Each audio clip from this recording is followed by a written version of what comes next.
to help groups reach more people. To create economic opportunity, attract high-paying jobs, and generating positive growth throughout Arkansas. And it is able to provide grant funds to nonprofit organizations, to cities, counties, for various different types of eligible community and economic development projects. Grantees will be required to match awards with cash, in-kind labor, or in-kind land. Applications are available at edc.com and will be accepted through July 31st. I'm Frida Ross reporting.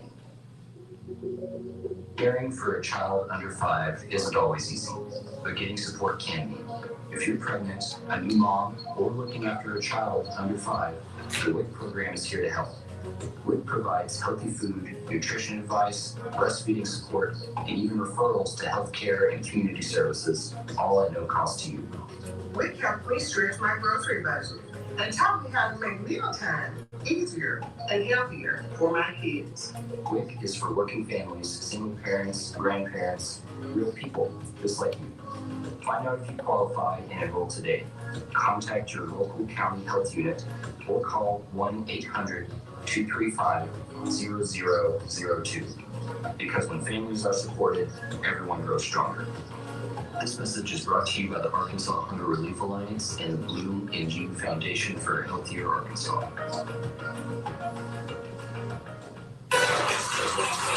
Juneteenth Gospel Celebration, presented by the Juneteenth Gospel Production Committee. Come experience an unforgettable afternoon of soul-stirring music with special guests like the incredible George Dean and the Gospel Forum, the amazing Al Morale, and the A1 Gospel Singers, Bishop Kenneth L. Robinson, and Joseph, the Sensational Six, the Let Peace Upon Good Christian United, Willie and the Gospel Wonders, Santa Barbara, and the God Sent Angel X, all hosted by the dynamic pastor Maurice D. Taylor. It's all going down on Sunday, June 15th at 4 p.m. at the Philander Smith University. 900 West Daisy L. Gatson Base Drive, Little Rock, Arkansas. Best of all, admission is free, so bring your family, your friends, and everyone you know for a day of education, celebration, fun, and uplifting gospel music that everyone will enjoy. We look forward to seeing you there.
Good morning, good morning, good morning. I hope everybody's having a great Thursday morning so far.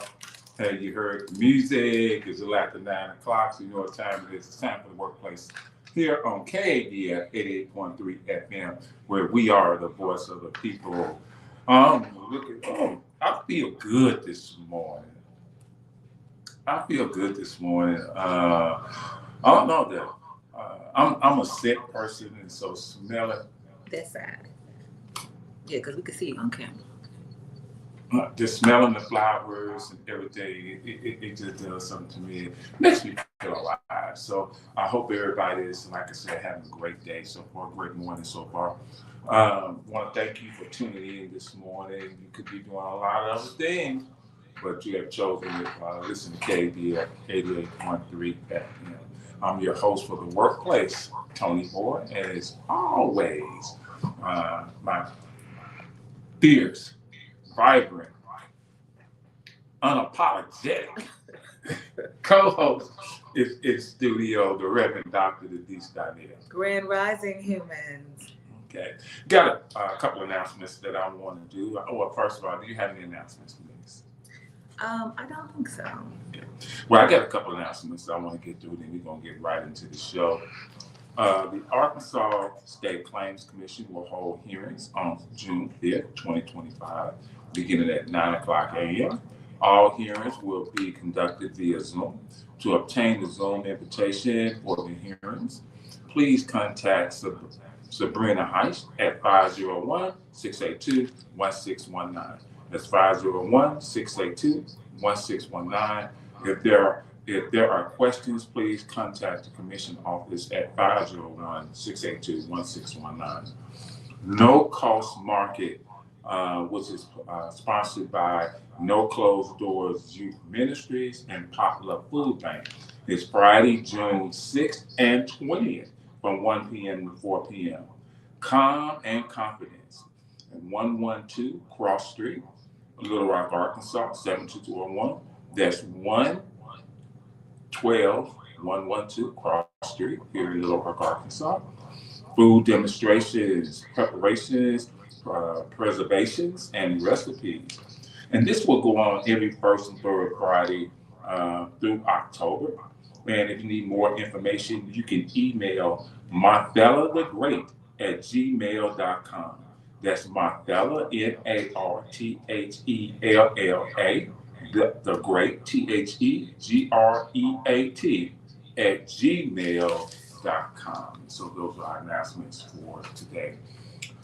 I want to have a discussion today. I want to get opinions or ideas from our listening audience.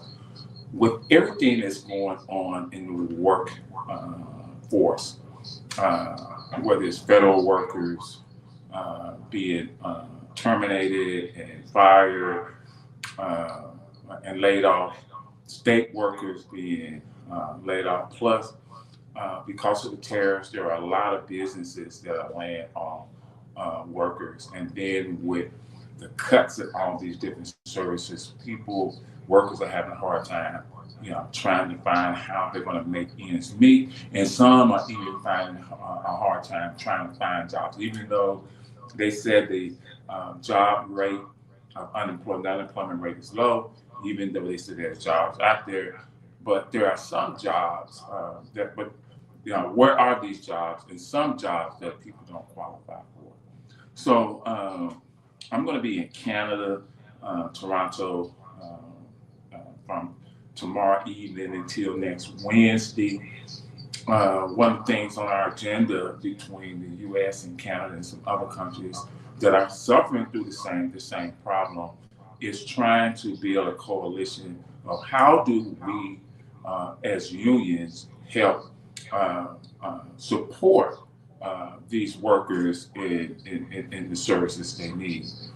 And I'm also talking with a coalition of nonprofits across the country we're having these same discussions. How do we work, or how do we create a network for workers, whether it's on the federal, the state, or just the local level, that will create not only opportunities or training, but also be able to offset the services that they might lose because of the services that are being cut, whether it's healthcare, whether it's finance, whether it's childcare, all these things that they would normally be able or be able to a certain extent do while they are working. And part of this comes about in thinking about this question, and thinking about this discussion this morning. On Tuesday's show, we had Cornelius Maven, and talking about Junior and talking about what he was doing and how provide services for people who need the services from people who are in need, people who are having difficulties, and so yesterday, as I was having Tuesday afternoon, and yesterday as I was having these discussions, that came to my mind, and I wanted to ask the listening audience, what do you think? What are some ideas? Because I want to bring some ideas to the table. I want to bring, especially while I'm in Canada, this conversation about what can we do. I know our union and some other unions are creating this this pot, so to speak, from all the different organizations that we are associated with to help out. But how can we do more? How can we expand more? How can just regular people, regular citizens, what can they do? Or what are they willing to do? Or if they don't want to, but we need to get some ideas about how we can do that. So phone lines are open, 501-433-0088, 501-433-0088. And let me hear, let's hear what your ideas may be, or some suggestions, or how we can help facilitate the needs of these individuals who are losing their jobs. And we can even take it a step further. Just not individuals who are losing their jobs. What about everybody? What about everybody who are needing these services? I think one of the things that I would suggest is that people really lean into figuring out how to have multiple streams of income. I know in my circle of friends, when we talk, we call it a hustle. I hear people call it a side hustle. I hear people call it whatever kind of hustle, where you have a main job, or you have a job that you depend on more heavily than others, but you also have something else that you are able to do that can garner some financial support for your life. I believe that if we did not depend solely on one job to take care of our entire lives, we would be more resistant. We would share our stories more about what's really going on. We would raise up on our job so that the conditions would be better for us and everybody if we were not so fearful to lose that job. So if we could all get multiple streams of revenue, it would liberate us further, and we would not be so confined to the injustices that we face, whether it's at our job or not. Yeah, and it's interesting. And when I came to Arkansas from living in Chicago, so growing up in Chicago, everybody had a hustle. We all had hustles. If you're right, you may have a job, but on the side you may, you may be bagging. You may stand outside the grocery store, and ask, hey, do you need a ride home, so you don't have to get on the bus with these groceries? I give you a ride home. Do you need? There was always a way to hustle. If anything, you will see people, and I know some people look at, there's certain hustles that people will look at, and they would just kind of shy away from them, or they think in a negative way. I had friends who all they did all day was, go through the alleys and find cans, go through the alleys and find metal, go through they will find anything that they could take to the recycling, anything that they could take somewhere and get a few dollars from. And, nobody looked at it as being a bad thing, because these friends of mine, at the end of each day, it was nothing for them to pocket, $1,000 cash in their pockets. But they still had some type of job, whether it was, as a clerk at a grocery store or, working at a factory, at night. And so they had those income streams. So I'm gonna use my hustle to pay my bills. I'm gonna use my check from work to to bank, to build. And so, I think a lot of times people hear that word hustle and they get, and they look at it in a bad way. But in reality, we all on the hustle in some fashion or form, trying to make these ends meet. Yeah, and your hustle could be like, when I think about my own hustle, it's my own. You can have more than one 501c3. You can have your own business, your LLC. So it doesn't necessarily have to be that you're trying to get the money under the table, although that is a hustle. But you could also be doing it just through your legitimate businesses as well. Here's Low on the line. A suggestion while the contract is being negotiated is to have a no termination, no replacement clause with the right to strike. So one suggestion while the contract is being negotiated is to have a no termination, no replacement clause with the right to strike. Okay, so Lo, I think I just want to be clear. You're talking about while the employer and management, the employer and employees are in a contract negotiation, not whether the contract is already it says while the contract is being negotiated that you can't fire somebody. That's good. And a lot of contracts have that what they call a no scare clause in the contract, that you can't bring replacement people in and you can't terminate people, if the contract isn't it's still in negotiations and there's still some issues that you can't terminate these employees while they're on the picket line or different things. So that is something that needs to be in a lot of contracts. Sorry, caller, call back out. Well, okay, see, this is what you were doing to me the other day, that you said you can still answer this call that's blinking on this side. It stopped blinking now. Well, no, there it is again. That's the first one. Caller, young man. Good morning, Sister Denise, Brother Tom.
And you can have more of an input than just being a member of the legislature. If you're a member of the jury, you have great powers in your hand. So I want folks to realize that it's not always that bad part about politics that we think about, but there are some good things about it, and we should reflect on those as well. But number one, whenever you make some money, you keep some for yourself. And then you don't trust it to anyone. 401ks are okay, IRAs are okay, financial plans are okay, folks get broke with all of those. Bitcoins are okay. All of these are just different ways of having monies, if you will. Investments are okay, but keeping something for yourself is number one. And with that, I'll get off there, and hopefully somebody else will join in and put some more information out here so we won't have these problems that we're talking about today. Thank you. Lowe offers some clarification. He says, meaning no one can be fired even with a contract. That's what he said. No one can be fired even with a contract. That's what he meant by a suggestion while the contract is being negotiated. My daddy lived by that philosophy that Ezekiel was talking about, and he taught us that when you get paid, you pay yourself first. And he meant that before tithing. So, I know that there are lots of us as Black folks, as Black Christians, we feel like the first thing you're supposed to do is pay God. But my daddy did not believe in that, and he did not teach us that. He taught us exactly what Ezekiel said. When you get paid, you pay yourself first. Yeah, and one of the conversations in this call I had the other day with different organizations, different unions, and one of the things that was said as we were just brainstorming, is it brainstorming or barnstorming? Brainstorming. Some ideas. Two things came up from someone out of Philadelphia, and he said that one thing that most people who are marginalized or poor, one of the things they don't understand is explaining to their children about finances, or and if they don't know, they can't, if they don't know about finances, then it's hard for them to teach them about finances. Another thing is something that Ezekiel said: where are you spending your money? Most people are living paycheck to paycheck, but the person was saying that one of the reasons that a lot of people live paycheck to paycheck is that, yes, they have to pay their bills, they have to take care of their necessities, but there is some money, there may be some money left over. What are you doing with that money?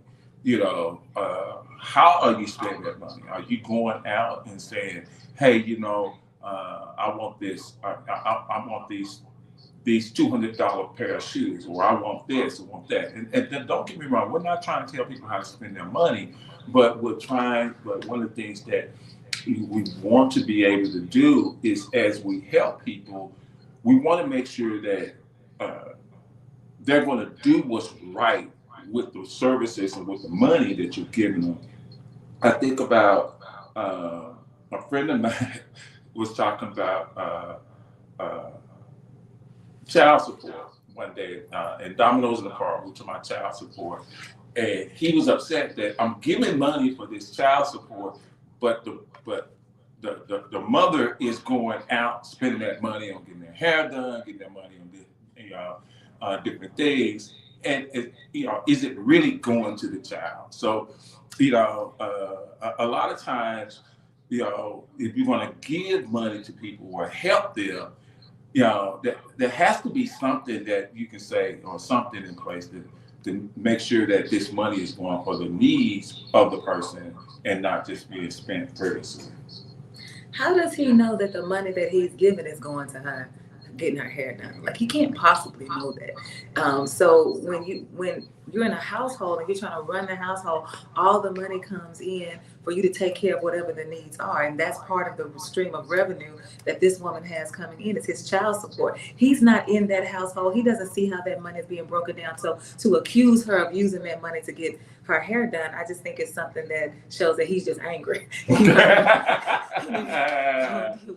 His anger issues. But I know that the first job that I had with the church, with the United Methodist Church, I was an associate pastor, and I was hired specifically because I was Black to do some work to help that white congregation integrate with the with the community that was around them, because the community in which they were living was changing, where they were worshiping. And so I did this entire study on Bridges Out of Poverty by Dr. Ruby K. Bryant. And one of the things that we learned is that when you start talking about class, whatever the categories of class, if we just say lower class, middle class, high class, there is a mentality that accompanies those classes that we have to talk about if we're going to help people do differently with their money. Call you on that. Hello? Yes, call. Hello? Yes, call. Yes, I would like to say the greatest investment any person can have is true knowledge. With true knowledge, you can do all kinds of things. Now, it amazed me about I sell rent to people. I don't get off into the Hebrew Israelite and all that. Just rent to people of the land. Have been the light of the whole world with knowledge and everything the same. I came from our people, the originals. Now, Billy Graham, a white preacher, is teaching black history about the real true black history back. And I can't understand how our own people can't do the same thing in the church to give our people the real truth about all this stuff. So we can elevate. We have to go back into leadership to make the planet right. This is no joke. We ain't got time to be trying to patch up this system that's going on. And as I look, I just don't understand our people. We have got to be afraid of what, and the creators behind you. I don't get it. Thank you, caller. Thank you, caller. Yeah, and so this is what we learned about the mentality of people when you put them in classes. So people who are considered to be in the lower class, that the mentality surrounded around the mentality that accompanies that class, according to this study, is a right now mentality, a kind of YOLO mentality. You only live once, and so when I get money, when I come in, when I hit a lick, when whatever the language is that we're using these days, that means that I've got some money that's coming in through whatever this stream is. I need to satisfy something right now. I'm not thinking about what's going to happen next month. I'm not thinking about what's going to happen 6 months from now. I'm not thinking about, do I have an emergency or a contingency plan? What I know is I've got some needs that are pressing right now, not just financial needs, not just emotional needs, but sometimes it's just a pleasurable need that I've been without all this time, and now I have this money. Yes, I am going to get my nails done. And so when we think about if we accept that there are mentalities associated with the class, we've got to, as this caller said, we've got to first of all confront what's happening in our minds if we want people to behave differently. And that's what we are not doing. Just like the caller said, you got other folks want to come in and tell us how to do it instead of us deciding for ourselves. We're going to attack our minds and make sure that they are regulated, and then we can make some better decisions. Low responds to the caller and says, caller, Black people have been taught to hate themselves, thereby hating Africa, the origin of all people. Black people have been taught to hate themselves, thereby hating Africa, the origin of all people. Yeah, and I agree about the now mentality. And that was one of the things that was discussed in this call. How do we start to teach, this different mentality? But more importantly, how do we teach it in a way that will resonate with the people that you're talking to? Because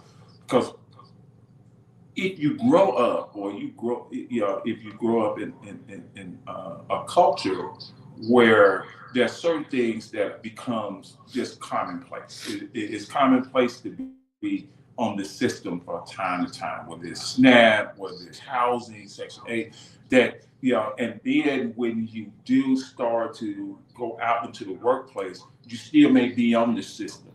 And it's almost like, if I lose my job, I got the system to fall back on. But what's happening now is that not only are they taking away, you're losing the job, but they're eliminating you being able to be on the system. So now you have to come to that realization, I have to change my mindset completely. I never forget, I had somebody that worked for me. When I first started as an organizer for the Local 100, and I had somebody work for me, and this person, when they came to work for me, they were on Section 8, they were on SNAP benefits and everything. So one day the person came in and they were very, very upset because they had cut their SNAP benefits. They had cut it to almost nothing. It just so happens that day we were out, had to go out to a DHS office here in Little Rock. And so as we were at the office talking to potential members, she mentioned to this DHS caseworker who was signing up to be a member of the union, and she expressed her displeasure with the benefits being cut. And the caseworker listened to her intently. And then after she had finished ranting, she said, do you know what that means when we cut your services? That we cut your stamp. Do you know what that means? I said, well, that means you're doing better. That means that you get more income coming in. You're moving from one place to another place, which you're stepping up. And now because you're stepping up, it can move you to do other things. And she said, you know what, I never thought about that. But I want that.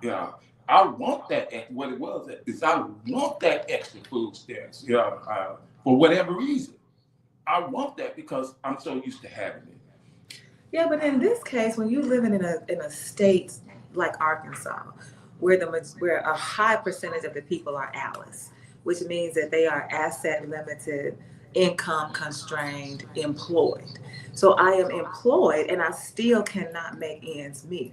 And so even though I'm employed, I still need the help and the support of the system, because all of that together helps me make ends meet. And so for the system to say, oh, you got some money, let me take this out, I can't afford to lose it, because I need all of it working together to help me make sure that I can manage my household. Now, when you start paying more than just $7, $8, $9 an hour in some cases, then you can say, now that I'm making more, I can distribute this money differently. But as long as we are paying people the low amount of wages that we are paying for them, you can't just give them a job and then strip them of their benefits and say, oh no, you should be able to do that. Oh yeah, I agree with that. I agree with that, and you're right.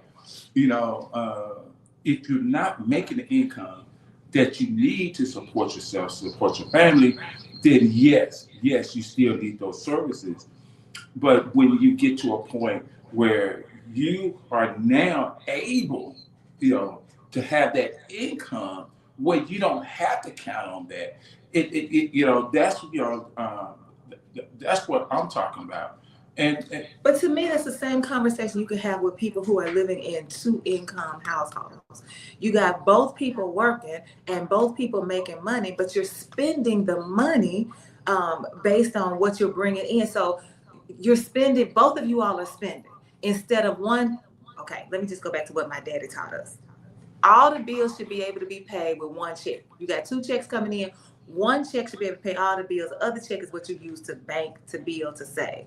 But in this case, you've got 2 people that are bringing in incomes, and they're both spending on that same income. So you're not saving, even though you have the ability not to be on SNAP, not to be on government assistance. You still are not saving. You still are not positioning yourself to build, because you're spending what's coming in, rather than, like Ezekiel said, paying yourself, putting this aside, having this emergency fund, all of that. So it's not just people who are on SNAP and who are on benefits who become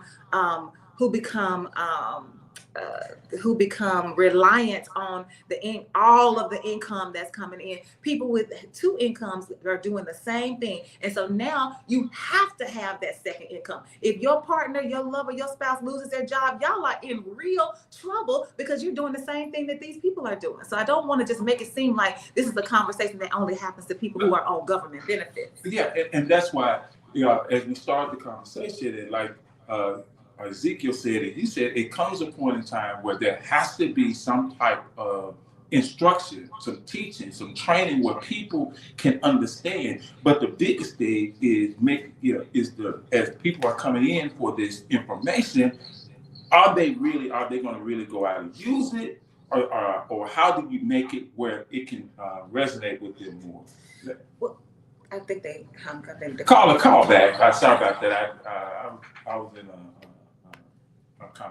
in a dialogue. Here's low. However, those income guidelines are so low that it has a more significant impact on their needs. However, those income guidelines are so low that it has a more significant impact on their needs.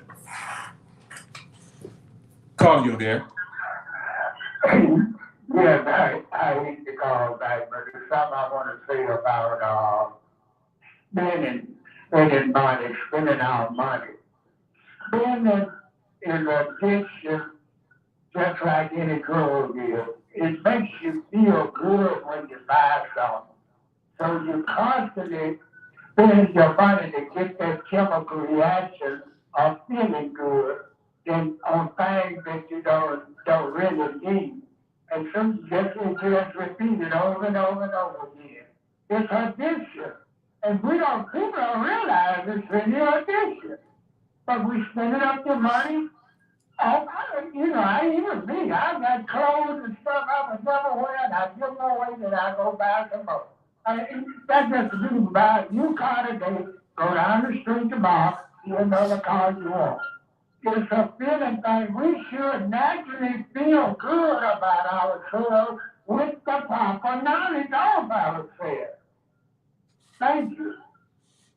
Yeah, said thank you. Yeah. Okay. Thank you, Carl. Yeah, I agree with that.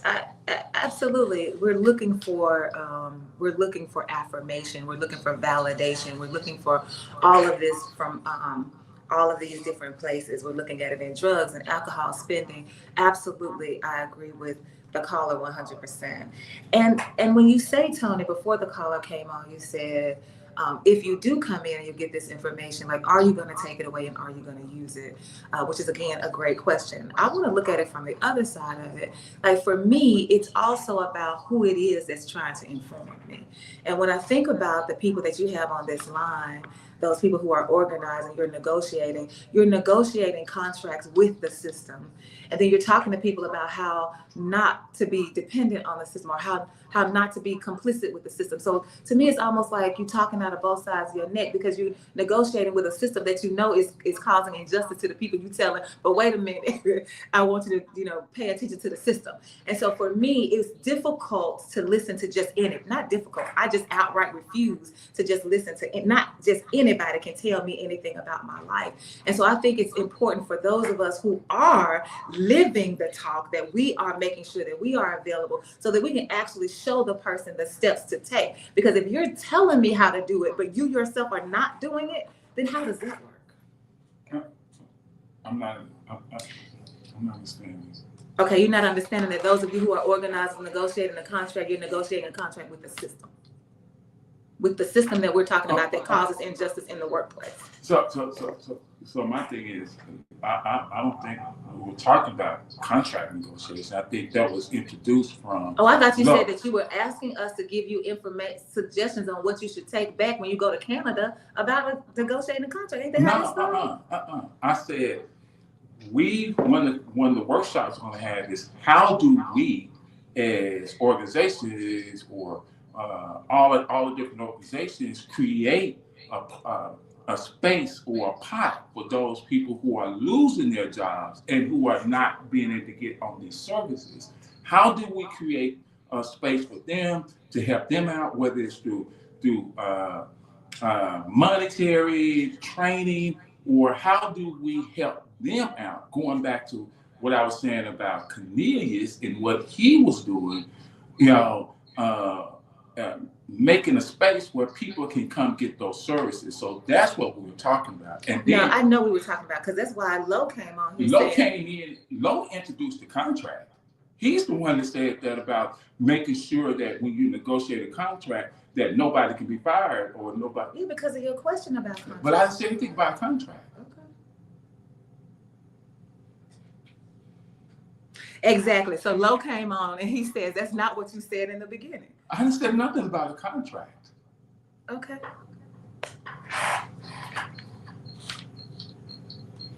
But anyway, what the whole thing is about people who are losing their jobs and people who are losing their services. How do we create a space for them? How do we, even when we're talking to them, even when we're training them or teaching them, and it does matter who is doing it, who's in front of you doing the teaching. If someone has not lived by experience, then how can they how can they tell me about some of the things that I may need to do? No, that's not what I mean. I don't mean that you have to be living the experience. I didn't But say I'm that. saying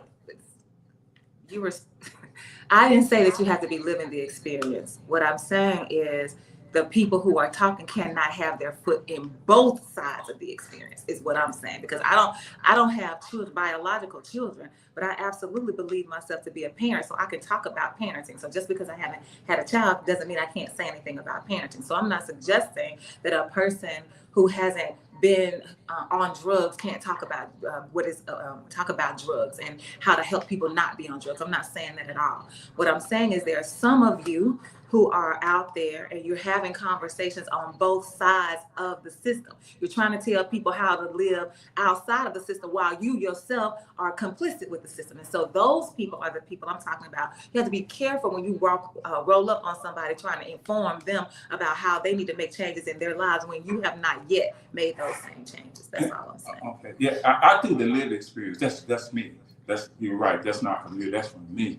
And so when we talk about having both feet in, so if I'm talking to a worker, may not be from my union, may not be from, or maybe somebody else's union, somebody else's organization. That's why we're bringing in not only people from unions, but nonprofit organizations who actually do help try to provide these services, like Arkansas Community Organizations that provides free tax service or energy services for people in need. So we're bringing in this coalition, because we understand as a worker, we understand the needs of what that worker may need and how we can address that person. Whether it's in the service industry, whether it's public service, we can address them, or we try to be able to address them. And one of the ways you do is that you can relate to them, like, hey, I know what it's like, and I can understand what it's like and what you're dealing with. This is what we're trying to do. As you come in for these services, as we provide these services, let's give you some tools that you can work with to be better. Even if you don't go back, even if you decide that, you know what, now that I have these tools, I don't have to go back to this job. I can go do something else. I can become an entrepreneur. I can become, I can create my own business. So that's what we're trying to do. But we're trying to do it in a way that how do all these organizations come together to facilitate the people that need the service the most? Call you on the air. One more bite at the apple, please, Sister Denise, Brother Toney, listening audience, and those on the web. When reading is fundamental, I'm sure we all will agree. And you can be self-taught. If you get the right information, facts that apply to your situation, you are then able to do what it is that you're trying to do to be successful. That's a given. And we don't know anything for the most part about the author or the person that wrote the book. It may have been written many, many generations ago and still apply to today's situation. But it's still essential that we read these books. It's still essential that we get this information to assist us in achieving these objectives that are so hard for us to achieve because of the system that we have to go through. Once again, we don't know anything about the authors of these books. Was they experienced any type of situations that are comparable to ours? There's a book called The Richest Man in Babylon by Glasson.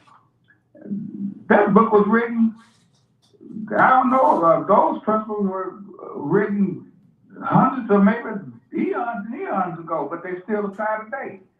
That old saying of out of everything you earn, you must keep 10% for yourself, that comes from Africa way, way back in the day, before there was a Western civilization, if you will.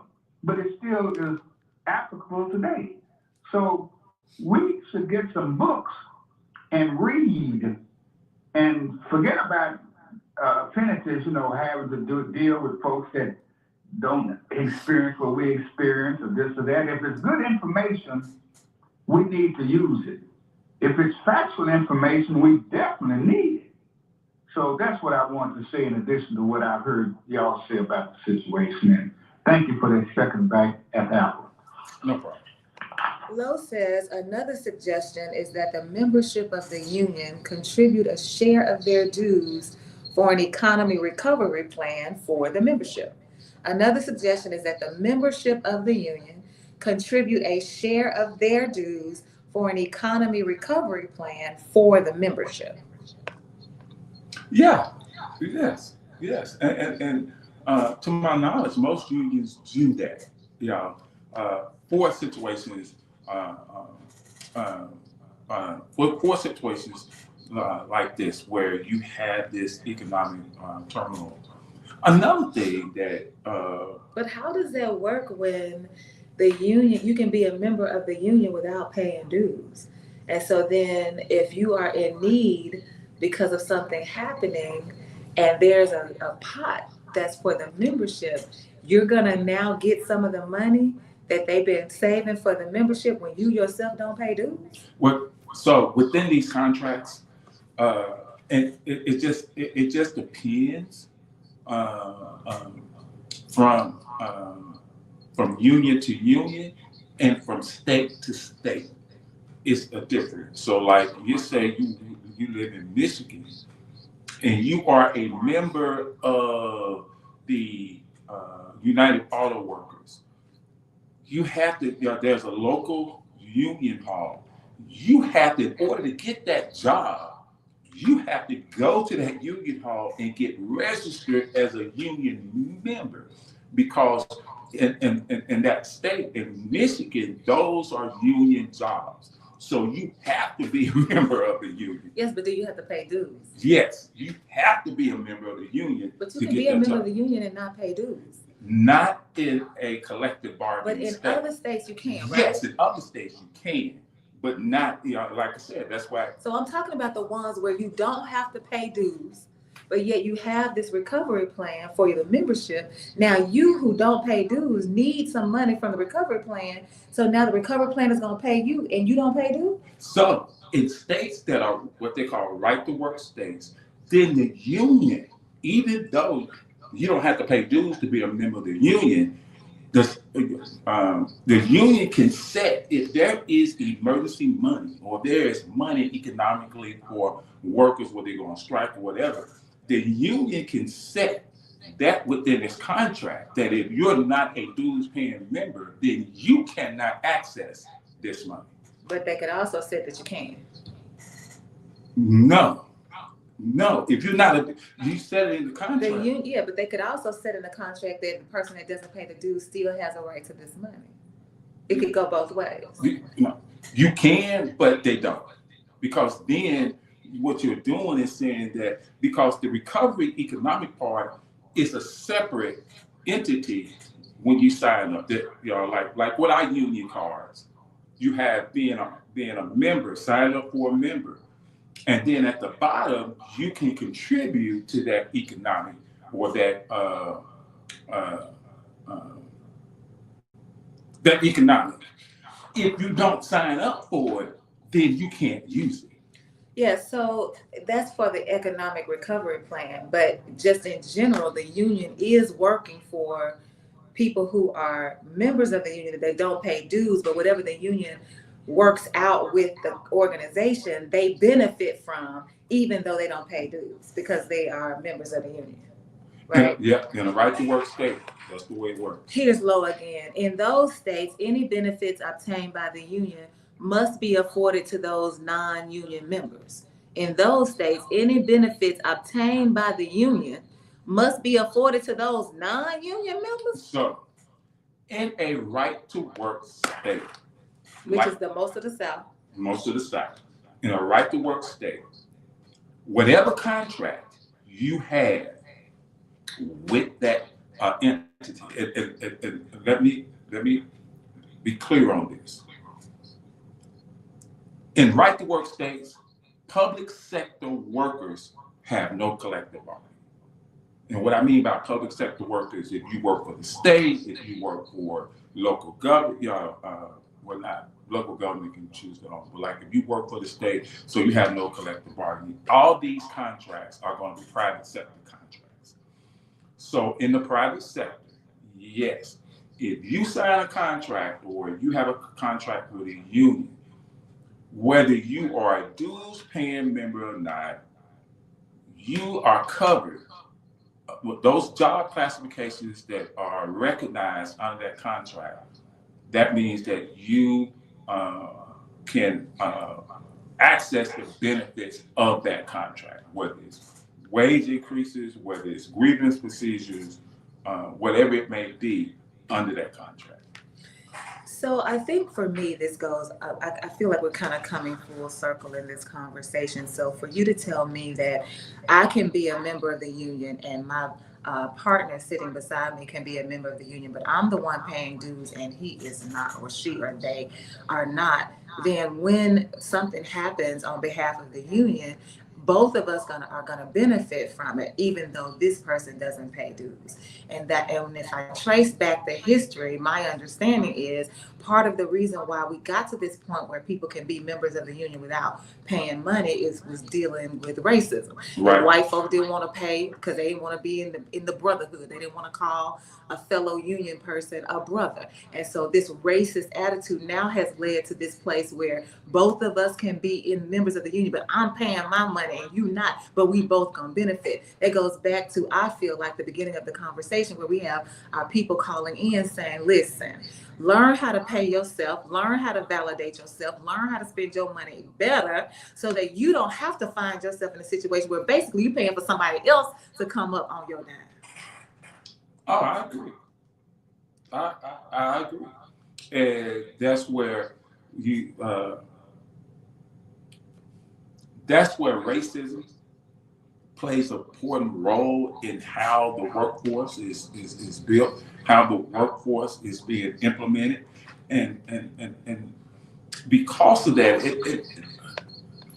and that's why when in the 40s, 50s, and 60s, when they talk about the Great Migration, when you had Black folks moving from the South to the North because of a lot of this racial attitudes.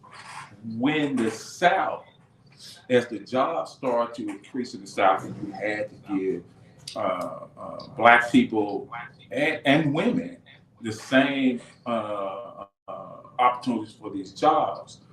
And when it came apparent that, not only were they mad that a Black person wouldn't be, or a woman may be making the same amount of money as me, but I don't want to be associated. I don't want to show up at a union hall and I have to deal with them too, or have to be in that same space with them. And that's why when when you start looking at unions, most unions that are real pro collective bargaining are in states that are not right to work, which is above the Mason-Dixon line, which is north, northeast, and west, where in the South, you still have that restraint.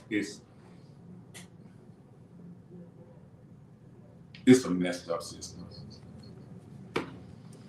And so this brings me back to my conversation that I was trying to have about you organizers who are organizing in this messed up system, trying to help the people who are caught up in this messed up system that you organizing with. So like, how does all of that work? It works because you're trying to give people, even it's kind of like, if you got a cracked window in your house, do you throw the whole house away? No, you try to fix that cracked window. And so, yes, you got this system that is cracked, but you're trying to find a way, how do we maneuver within the system? Because if you get rid of, and that's what this current administration is trying to do, we want to get rid of unions, period. Because if you get rid of unions, no matter how unequal it may be, then workers have no voice. Then there's nothing for workers to lean on. There's nothing for workers to, nobody is going to help workers. Now, I understand. I'm not talking about getting rid of unions. I'm talking about the position of what y'all are, the organizers in the system. And so when you're talking about we can't get rid of unions, I'm not suggesting that at all. What I'm saying is the system that the union is operating in is what's got the crack. And you say, well, let's go fix the crack. But we talk about this all the time. These systems of racism, of sexism, and all of this, of mass incarceration, you can't fix these systems. You gonna just you can't put a Band-Aid on it. You're saying, well, let's fix the crack, so we're gonna put a Band-Aid on it. But the system is broken. Well, it's designed to operate the way that it is operating, as if it's broken, but they did it by design. And so you can't fix it. So you can put all the caulk that you want on this glass, whatever you use to fix a glass, it ain't gonna fix the system, which isn't gonna better the situation for the people at the end of the day. So how do you dismantle the system becomes the question, if you ask me, not how do you figure out how to work within it. Well, then, and here's where I've always asked this question, to people. I always ask this question. Yes, dismantle the system. If the system can be dismantled and rebuilt, I'm all for it. The question I always ask, whatever you create once you got rid of the system, how is it gonna operate? Because that means that people will always be at the centerpiece of whatever you have. And as long as people are at the centerpiece, people are the wild card. Yeah. Yes, but the people that would be operating this system are not people who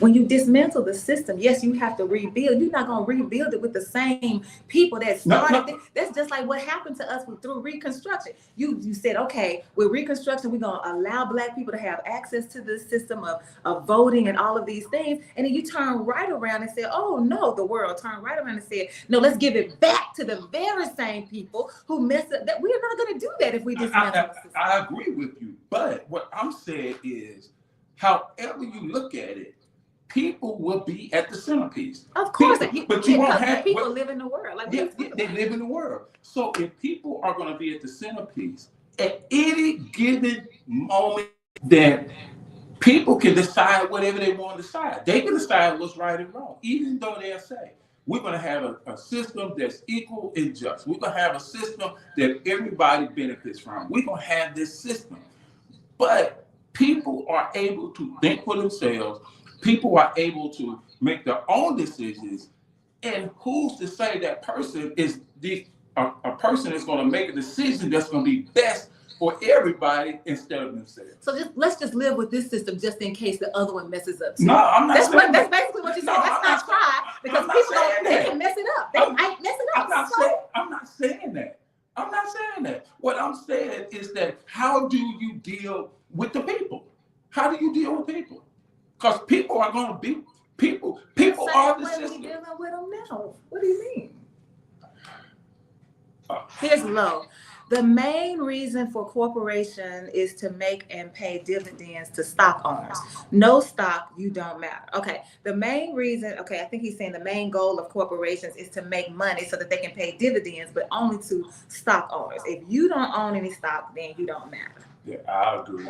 Hey, great conversation. It is 10 o'clock. It's time for us to get out of here.